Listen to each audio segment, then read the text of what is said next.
Öksürük aslında kötü bir şey değildir. Çocuğun hava yollarını temizlemek için kullandığı doğal bir savunma refleksidir. Çoğu zaman basit bir üst solunum yolu enfeksiyonuna bağlıdır ve kendiliğinden düzelebilir.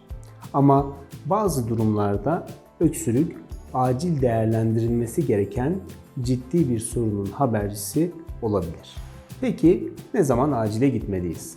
Çocuğunuz nefes alıp verirken zorlanıyorsa, kaburgaların arası çekilerek nefes alıyorsa, dudaklarda ya da tırnaklarda morarma varsa, sürekli uyku hali varsa, zor uyanıyorsa, ateşi 3 günden uzun süredir yüksekse, sıvı alamıyor, kusma nedeniyle beslenemiyorsa, idrar miktarı belirgin şekilde azaldıysa ve özellikle 6 aydan küçük bir bebekte belirgin halsizlik varsa bu durumlarda öksürüğü evde izlemeyin, mutlaka bir doktora başvurun.